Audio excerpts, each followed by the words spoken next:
Okay, well, morning guys, Richie down here at JJ Customs, my favourite go-to hobby store at the moment. One that caught my eye, my friend Vince pointed out the other day, the ECX axe. Quite unique looking, two-wheel drive, but not bad value for the money at all. Yours, just under 210 bucks. It's only two-wheel drive, but let me get it down off the shelf and let's have a close-up look to it. See what I mean? Quite a unique body style on there. Let me get it on the stand, spin the camera round. As ever guys, like this stuff, don't forget to subscribe. Okay guys, what does it say? Two-wheel drive, but then it's a pretty good price point, just over 200 bucks. So let's pan on round. It kind of got a semi-scale look to it. I know it's based on a real shop, as Vince told me it was. Well, I'm not quite sure which one. Anybody out there wants to tell me, then please do so. Check out that rear mounted motor. So check out the position of that motor, very rear mounted. I'm thinking this thing is going to be like wheelie central on it. Looks like we've got holes on there for fitting a wheelie bar to it.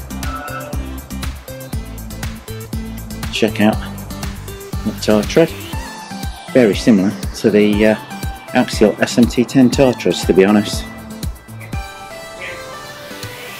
Anyway, let me get that body off. Let's have a look inside. So let's see what we got under the body with the ECX axe. As I say, we got that rear mounted motor that's hanging like way behind the rear axle. Definitely really central with this thing.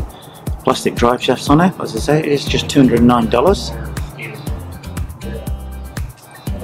EC connector on there. So shocks adjustable, but with spaces as opposed to threaded. Moving on down, everything looks pretty good handling wise. Centrally mounted ESC, and on off switch at the back there. Centrally mounted battery. It is just two-wheel drive, so we've not got any drive shaft running down the middle to get in the way. And at the front, you know, that aerial tucked away under there, out of the way under that splash guard, we have got our receiver and servo.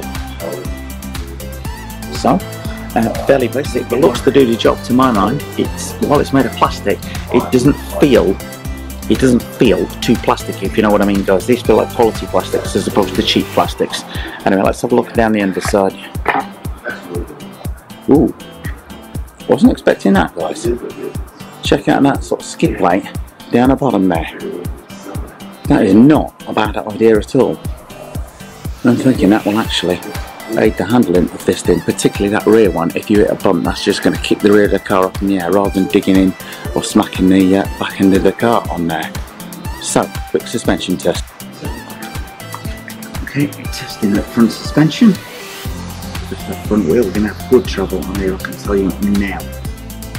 Just coming clear, probably coming up on a good 5 inches on there. Now, it's not terribly well damped, it's got a well sprung. I'm guessing you could change the damper, I'm not sure how much or how thick the oil is in those dampers. All the weight is got about there guys. Definitely this thing is going to be really central, very light at the front. Going to have good fun with this one. Anyway, let's test that rear suspension. Oh, maybe slightly less at the rear there. Maybe about 3 inches, 4 inches, maybe 3.5 to 4 inches at the rear. Not as much as on the front. Damping, I guess, it's a little better damped on the back there, but overall, not too bad. Well guys, I hope you enjoyed that short preview of the ECX axe. Definitely looks like a really central, absolute blasted drive, as you know. Still quite light, I'm thinking maybe under £3, bit of a bargain to my mind, under 210 bucks. And as I said, well, it's all plastic. It's got very solid plastic. It doesn't feel plastic. It feels like a quality plastic rather than a poor plastic, if you know what I mean on there, guys. Anyway, you want to see this car in person, then get yourselves down to JJ Customs in San Jose, or check them out online. Anyway, guys, as ever, if you like this stuff, don't forget to subscribe. Thanks for watching. And if you hit subscribe, then don't forget to hit that little notifications bell next to it.